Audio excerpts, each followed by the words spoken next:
Question: how is Indian economy?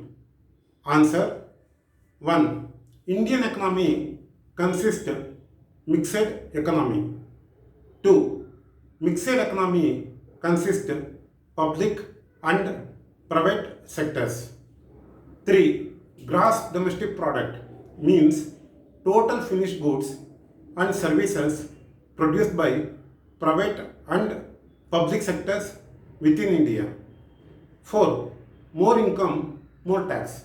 Less income, less tax. It is called as progressive taxation system. 5. Income tax is direct tax. 6. Goods and services tax is indirect tax. 7.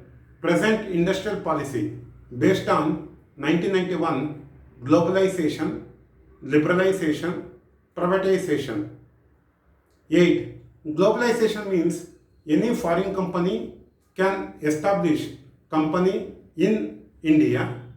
Any Indian company can establish company in foreign country.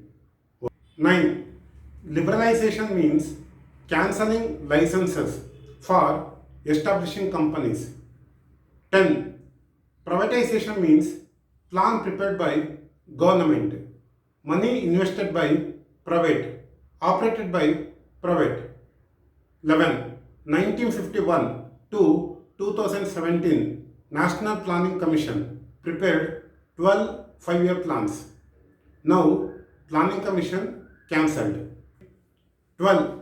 National Institution for Transforming India is policy think tank to the Government of India and state governments. 13.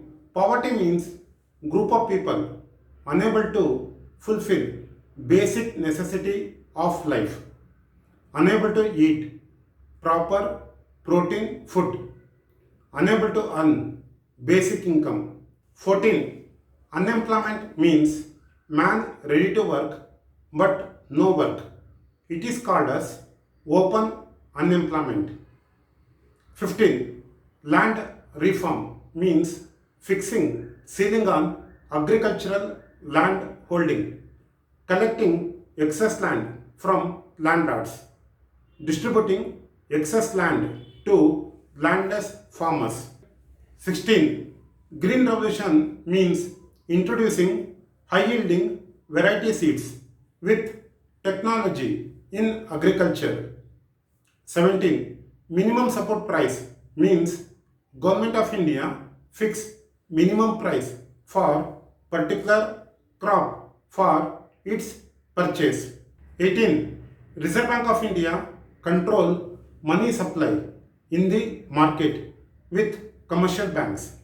It called as monetary policy. 19. Union Finance Ministry fix taxation in India. It called as fiscal policy. 20. Capital market means market for buying and selling equity shares. 21. Foreign direct investment means foreign company investing money in India. 22. World Bank will give loan for developmental work in India. 23. International Monetary Fund will give loan for export and import purpose in India.